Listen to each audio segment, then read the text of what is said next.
to achieve 7% economic growth for Indonesia. President Joko Widodo also pledged to put an end to endemic corruption, improve public infrastructure, and eliminate abject poverty. But 5 years on, he was off the mark and fell short of expectations. Still, the president won his new and final term in office by a double-digit margin against his traditional rival, Prabowo Subianto. Continue his vision. Pembangunan sumber daya manusia, pembangunan SDM akan menjadi prioritas utama kita. His next target is to propel Indonesia's rise to become the world's 5th largest economy by 2045. I think But the continuing US-China trade war, deteriorating global economic outlook, high debt levels, and growing religious polarization may upset his apple cart. Can President Jokowi bring Indonesia on a new growth trajectory during his second and final term in office? Will he be able to leave behind? Dan Indonesia sudah masuk ke 5 besar ekonomi dunia dengan kemiskinan mendekati 0%. Kita harus menuju ke sana.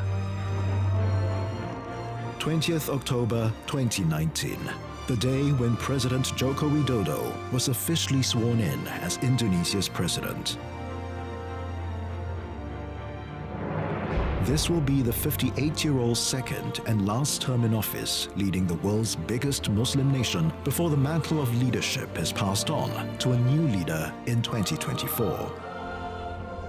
Mr. Jokowi's presidential rival, Prabowo Subianto, had earlier rejected the outcome of the polls, believing that he had won the presidential race. He claimed that the election was rigged against him and went on to file a petition at the Constitutional Court. Of official election results on May 21, 2019, sporadic rioting broke out in various parts of the city. Protests that began calmly in the sprawling textile market neighborhood of Tanah Abang turned violent after nightfall.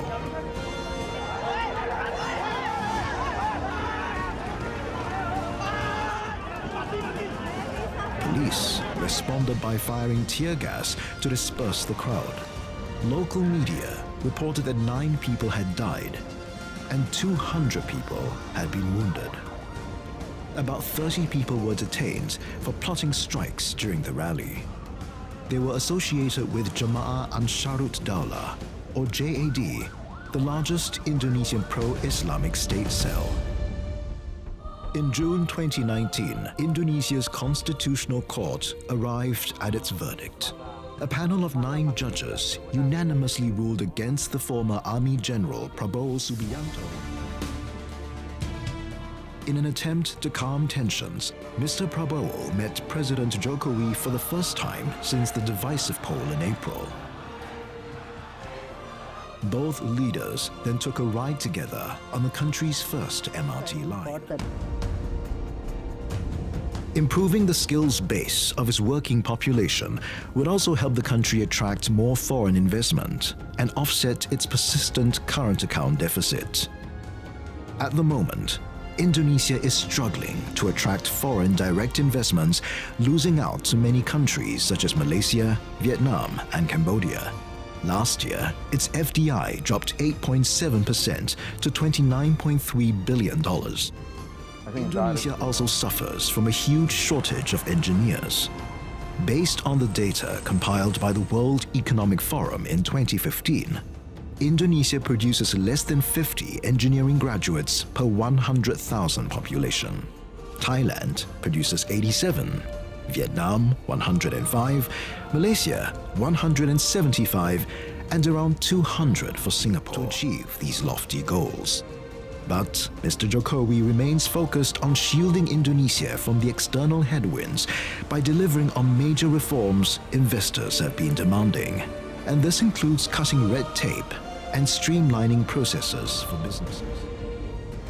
Indonesia's April 2019 election was described by some as the most polarized election campaign ever in Indonesian history.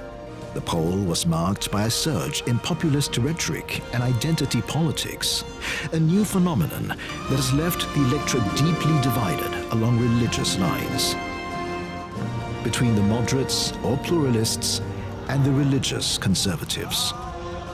Poll results even suggest that President Jokowi secured more votes in the ethnic Javanese regions of Central Java, including Yogyakarta, East Java, and North Sulawesi. The number of votes, however, fell in other parts of Indonesia, especially in the Muslim-majority regions beyond Java, from Sumatra in the west to Sulawesi in the east, in favor of his challenger, Prabowo Subianto. While Mr. Jokowi aligned himself with the moderate and pluralist forces in the country, Mr. Prabowo, on the other hand, was driven by political necessity to move himself closer